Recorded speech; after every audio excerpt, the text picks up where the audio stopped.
This is the Daily Tech News for Wednesday, April 23rd, 2025. We tell you what you need to know, follow up on context, just try to help each other understand, for goodness sake. Today, Dr. Niki tells us about the tech used to discover a brand new color and what the EU fined Apple and Meta for. It wasn't the color. Spoiler. It was other things. I'm Tom Merritt. I'm Jenn Cutter. Let's start with what you need to know with the big story. The European Commission has been investigating violations of its Digital Markets Act by Apple and Meta and has determined that violations occurred and what those fines will be. Now, the Digital Markets Act requires gatekeeping companies in specific markets to comply with stricter rules to prevent anti-competitive practices. If you violate one of these rules, you can be fined up to 10% of global annual revenue. But the fines in these first two violations are less than 0.1%. So it's not always going to be that big old 10% fine. There are a lot of different investigations and rules going on, so let's break it down for you. The commission says the DMA requires Apple to let developers inform customers of alternative ways to purchase digital products besides Apple's own payment option. Apple calls this steering, and they have anti-steering rules. The steering is when a developer links out to its own website to let you pay for something there. Let's say you got Netflix and you want to subscribe to Netflix. Anti-steering prevents Netflix from giving you a link to its website to subscribe to Netflix, which is why the Netflix app doesn't have any way to pay for Netflix in the iOS app outside of the EU. Now, Apple requires the developer in the EU to have very strict things go along with that link. So you can link out to your own payment option, but you can't show pricing on your way to linking it. You can't promote any discounts or offerings, and you have to keep track of how many people use that link and pay and give Apple a cut of that. The European Commission found those terms were overly strict, and while the EC is fine with Apple charging a fee for this, they don't have a problem with them charging you a commission on every link that results in a payment. They found that Apple was taking too big of a cut. And so Apple was fined 500 million euros, and Apple says it will appeal that. Okay, so the fee is too high, but they weren't specific about what they would be happy with. And I'm wondering why they're okay with that very strict steering. They are not okay with the strict steering. They're like, your steering's too strict. You need to reduce it. But they also didn't say what they should do, right? So it's very much of like, you'll know when you've done it right. I think they don't want to be in the position of the government telling the business what it should do. They want to be in the business of saying what you did wasn't sufficient. Let's give it another try. And they do preliminary investigations. They do consultations. So it's not like Apple didn't have any signal from the EU of whether this was an issue or not. Apple probably knew it wasn't going to pass this investigation, and that's why it's going to appeal this to a judge. Yeah, it's a lot of teenagers testing limits, but this is a huge, huge act. So even for large companies, which is why they are specifically going after gatekeeping companies, it's going to take a while for all this to shake out. Yeah, and Apple's not going to pay this fine right away. It's going to appeal, so we'll see where it ends up.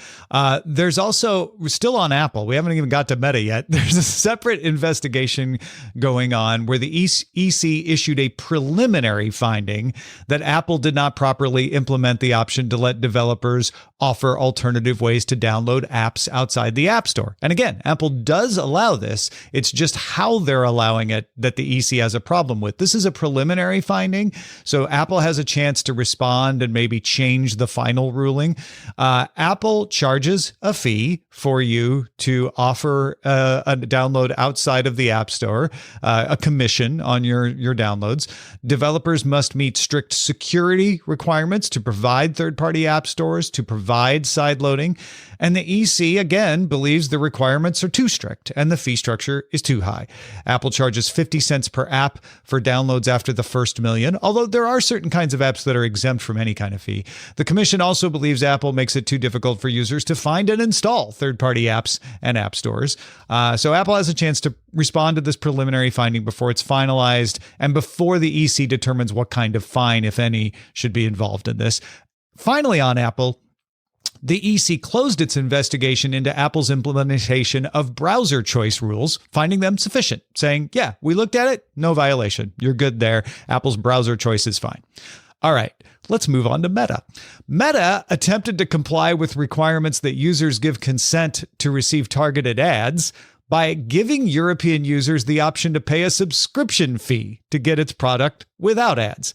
The commission found that offering a choice between paying and not paying didn't count as an equivalent service. They're saying you need to have an equivalent service, which means it's free. You can't have one that's pay and one that's not, which honestly, it leaves it in a weird situation where Meta would have the option of offering Facebook only for a fee. The EC would be fine with that, but Facebook doesn't want to do that because that's going to reduce its users too much.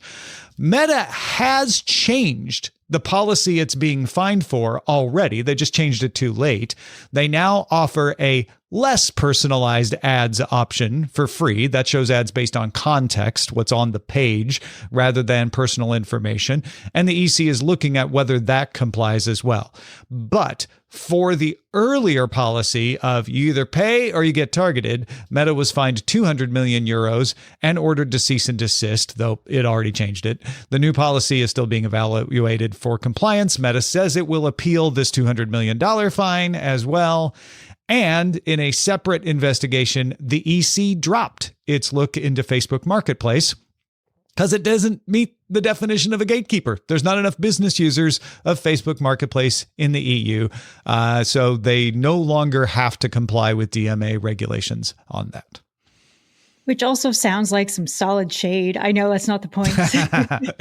Right. You don't even have enough users. It's not worth it. Yeah. Like, oh, this stuff is bad, but this is small potatoes. We're not even going to look at it. Yeah. When you have a threshold, though, that's always going to be the case. And it is about business, not regular users for the DMA specifically. We're talking about enterprise level stuff in this particular case. But I think it's interesting, too, that Meta changed its policy, but the EC is still going to be like, you changed it too late. I imagine that'll make up part of Meta's appeal is like there should be some good faith, like we changed the policy eventually, maybe that fine should be reduced or eliminated.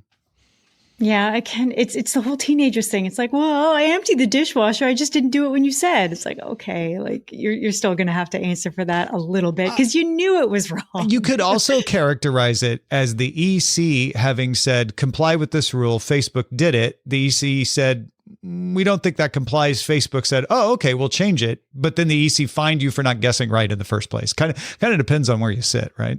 Yeah, it's all about the timelines. And these are going to be some very long charts at the end of all of this. Yeah, especially because there's lots of appeals and lots of changes to the fines that'll be ordered by judges and et cetera, et cetera, et cetera. DTNS is made possible by you, the listener. Thanks to Jim Hart, Mike Akins, Norm Fazikis, and our new patrons, Ed and Julie. Yay! Thank you, Ed and Julie. There's more going on today. Let's get to the briefs. Google has been getting serious about being a service provider again.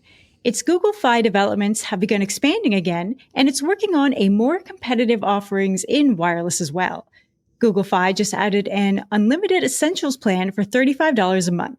That'll give you unlimited calls, text, and data, though it does have a 30 gig cap on high-speed data, aka 5G. Other plans are getting higher high-speed data limits as well, and Google Fi now also supports that data-only SIMs for secondary devices, meaning iPad users who have not had physical SIM cards can now sign up for Google Fi. And Google is integrating with iOS so you can listen to voicemails in the phone app instead of having to use the Fi app, and will support RCS messages. Yeah, it is a competitive plan. It's good to see Google giving attention to Google Fi. Google Fiber is also being expanded. You're seeing more markets being opened up for that as well. It's possible, Jen, I don't know, maybe I'm crazy. It's possible that all of this pressure on its advertising business, both from regulation and from competition with OpenAI, may be encouraging it to find other ways of generating revenue like this. So that's good for us. diversifying some of the stuff that they already had, but just maybe hadn't been touched enough lately.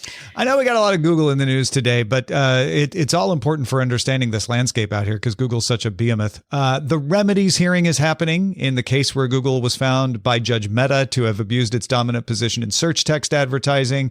And for those who haven't been hearing me say this every time we talk about it, remedies trials mean the two sides propose what the remedy to the practice should be, and then the judge decides on his own what he thinks the remedy should be. He could take one of their ideas. He might not.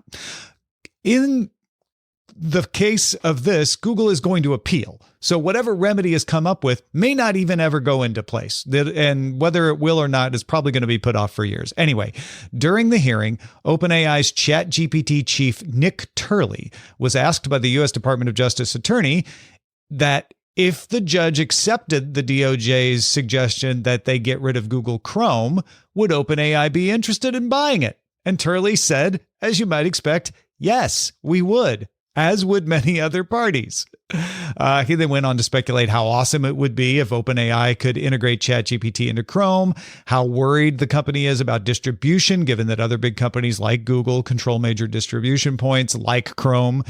The headlines went a little crazy on this one. If you just read the headline, you might think OpenAI was about to buy Chrome. It's not. This is OpenAI speaking the truth about a speculative option while on a witness stand. It's not an option. It is not likely to be an option, since I find it implausible that the judge will order Google to sell Chrome, or that if he did, Google couldn't overturn that order on appeal. But it certainly is true that OpenAI is concerned about distribution. And yeah, would love the opportunity to try to buy Chrome if it could. It almost felt more like a marketing pitch than testimony, to be honest. Turley also testified that OpenAI has significant quality issues with its number one data provider. He didn't say the name Microsoft, but Microsoft is the number one data provider for search data. Said that OpenAI had asked Google about a partnership, but Google turned him down. This is the DOJ's attempt to bolster its request that the judge order Google to open up its search index to competitors. They're trying to show that that would be beneficial. That one's more likely than Chrome divestment, but I'd still give it less than a 50% chance, if you're asking me. Yeah, that's a pretty fair read. Like, it's such a big thing. Like, this is going to drag on. I'm very curious to see what other remedies get pitched, just because, like, it's not that it's brand new. Like, we all were kind of around for the Microsoft Internet Explorer thing. Yeah. But this is a much bigger money deal than that was. That was just bundling and lack of choice. Yeah, my guess, as I have said before, is that the judge is likely to order Google to no longer have exclusive contracts for search. Like the days of them having an exclusive search contract with Apple are probably over. They may order them to not have contracts at all. That would be a little farther down the line. I really don't see the judge ordering divestment of Chrome or Android, but I could be wrong. Maybe Judge Meta will be persuaded by the DOJ. That's why you have the hearing, is to determine that sort of stuff and give both sides a chance to sway the judge on what the remedy should be. But like you said, the remedy is going to get appealed. So, and as we saw with Microsoft, they were ordered to divest themselves of Internet Explorer and Windows, and they didn't have to do either one in the end. Mm-hmm. All right. A little more Google here. Google has decided not to offer a prompt requiring users to agree to third-party cookies in Chrome. Last July, Google said it would do so, but it has changed its mind. You can still turn off third-party cookies yourself, but most users don't. The prompt would have forced the issue.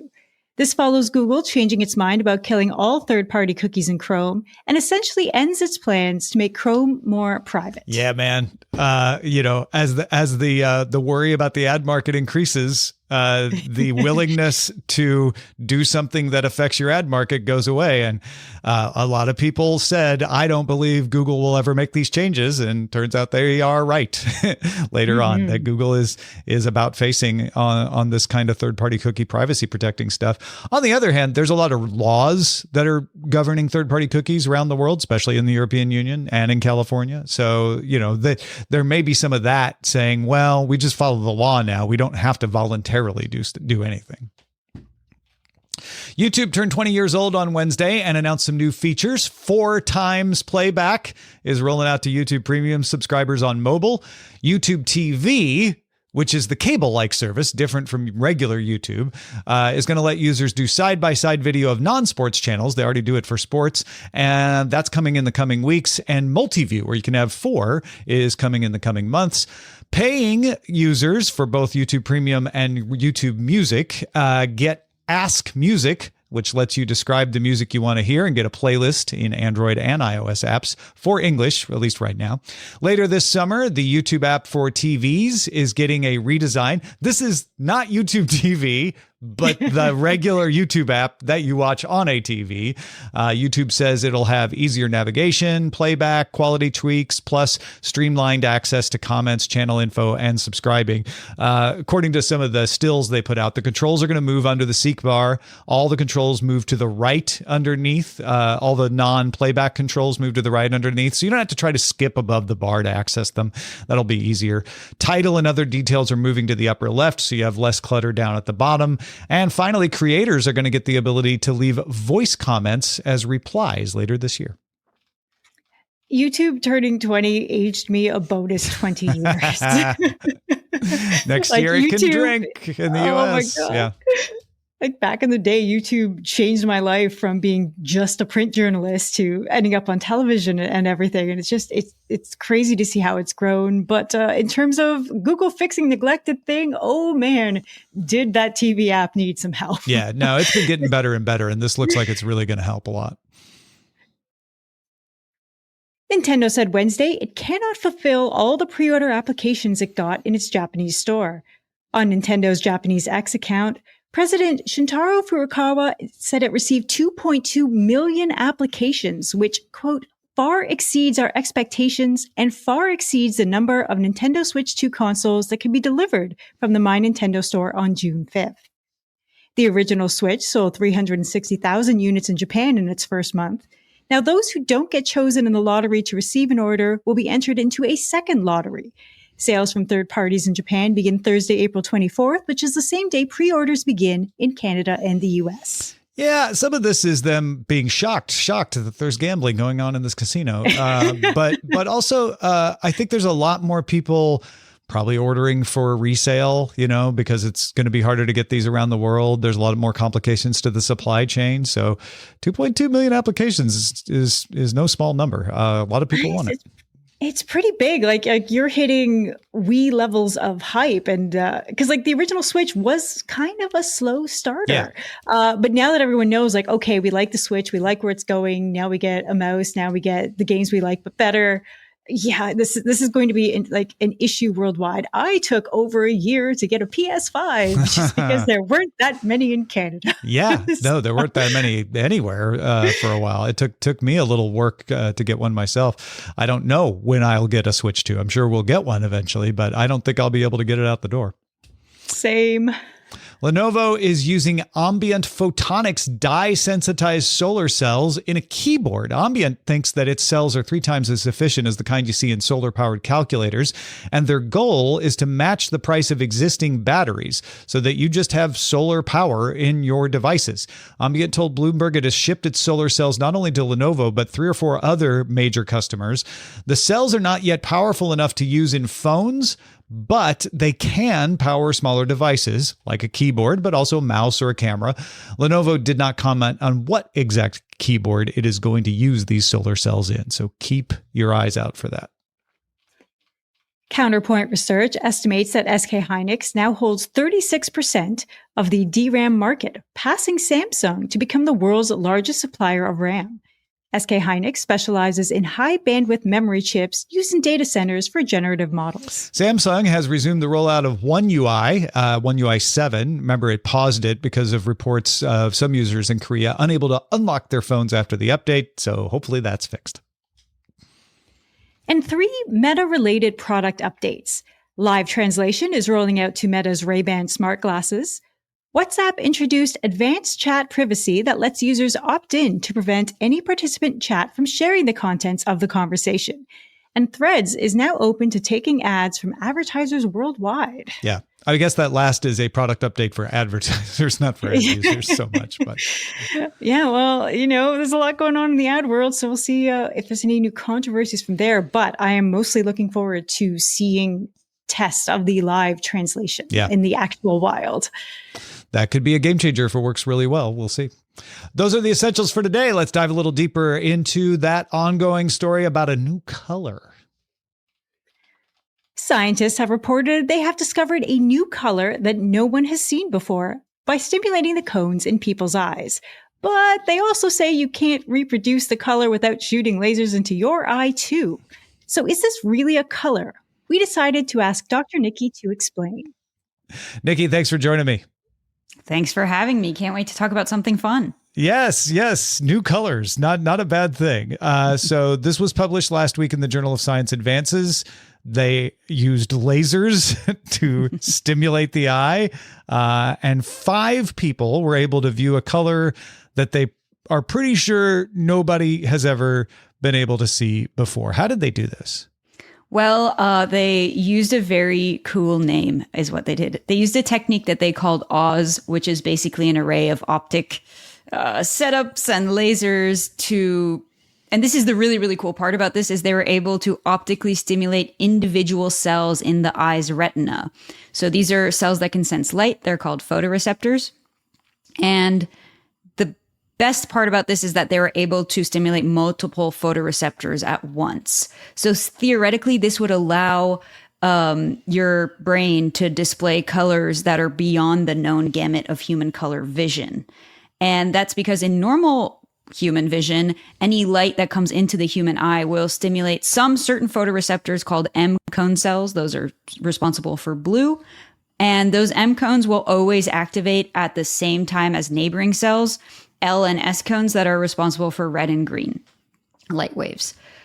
So you'll always get some kind of combination of the 3 colors. However, with this Oz stimulation, you can target specifically only M cones, and it sends a color signal to your brain that would potentially never occur normally.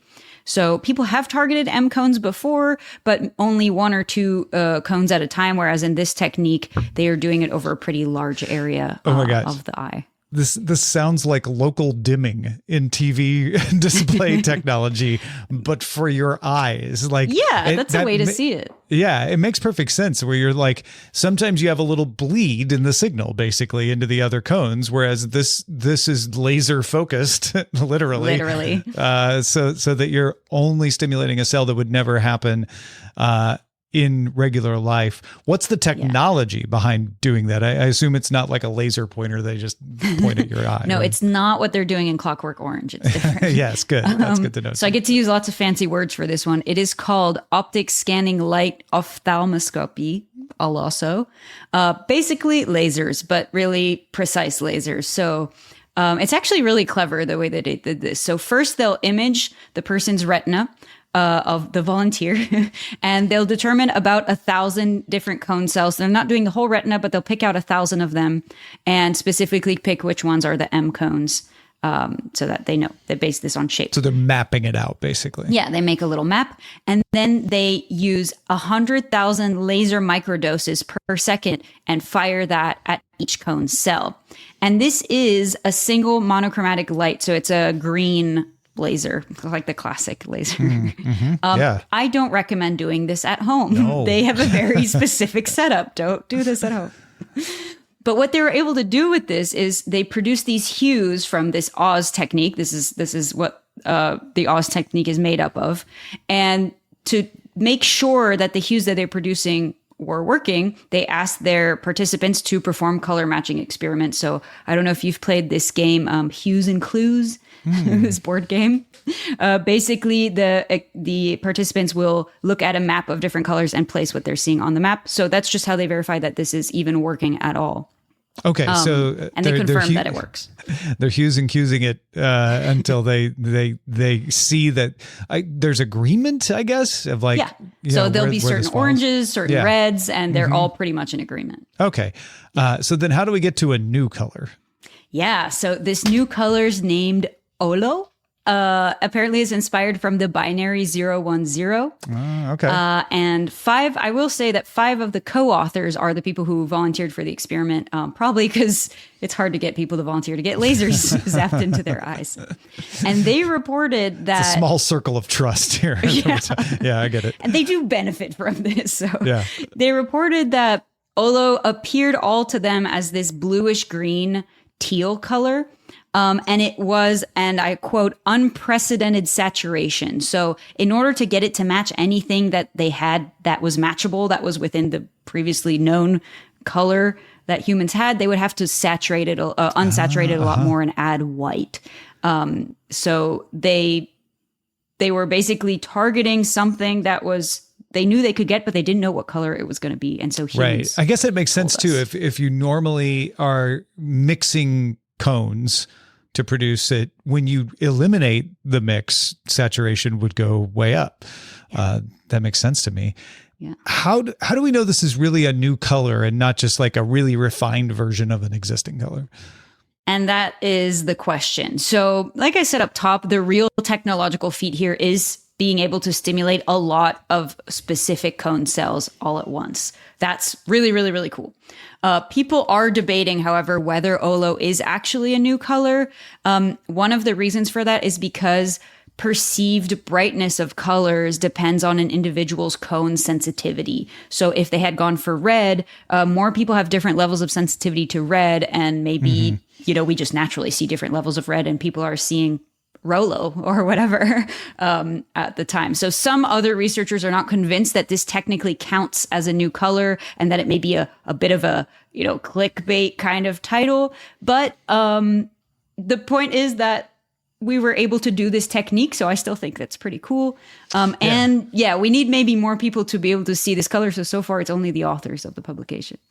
Yeah, that's the thing, right? Because especially because when you explained you have to map the retina each time, I'm like, okay, you can't just mass produce something that'll let people see Olo. Right. Knowing that, even if it's just a different shade, and not actually a new color, are there applications for this? Yeah, so it may be a little bit complicated to use as a color to paint your room. Right. But the research team says that they're investigating applications for colorblind people to potentially adapt a system that would help them distinguish between certain colors. So it's less, this isn't a new color in the sense that anyone can see it without the specific stimulus, but the specific stimulus could help adapt vision for people. That's pretty cool to think about. I like that. Yeah. Would you volunteer to see Olo, Tom? I would, actually. Me too. Yeah. I think I'd do it. I mean, I want to know. It's there. I know it's only 5 people, but none of them had any adverse effects reported. So, I think it's okay as long as they know what they're doing, which they seem like they do. I'm calling it. It's the new color of the year next year. Yes, I would like a yellow version. Okay, we'll put that order in so that we can call it YOLO. Oh. No. And now you're sorry you agreed. Niki, thank you for putting up with that joke. Thank you for explaining this to me and everyone. If folks want to follow what you do, where should they go? Absolutely. This will go get posted on my website, NicoleAckermans.com. And I'm also at Nicole Ackermans on Blue Sky and all over the place. So go take a look. Thanks, Niki. Join in the conversation in our Discord. Maybe you can describe that color if you saw it. You can be in our Discord by linking your Patreon account at patreon.com/DTNS. We end every episode of DTNS with some shared wisdom. Today, Mark is helping us understand. Yeah, Mark heard our story about the Adobe models with Andy Beach. He says, great explanation from Andy Beach about model context protocol. In the last week, I've learned about 2 other technologies, A2A and ACP, where MCP is from Anthropic. That's the model context protocol. A2A, which stands for agent to agent, is from Google. And ACP, which stands for Agent Communication Platform, is from IBM. They don't necessarily compete as much as promote a different use case. Thank you, Mark. It's good to know there's a couple other models out there that are worth paying attention to. Yes, and I hope everyone will pay attention to all those acronyms because there'll be a quiz later. A2A, ACP, MCP. They're all kind of the same thing, but not competing as much as promoting different use cases. Thank you, Mark. What are you thinking about? Got some insight into a story? Share it with us over at feedback@dailytechnewsshow.com. Yeah, big thanks to Dr. Niki and to Mark for contributing to today's show. Thank you for being along for Daily Tech News Show. The show is made possible by our patrons at patreon.com/DTNS. Hey, don't forget we have a sister show about music as well. Want music news in less than 5 minutes? Not going to take you long. You can keep up and it'd be like really impressive to your friends. Check out dailymusicheadlines.com. Talk to you tomorrow.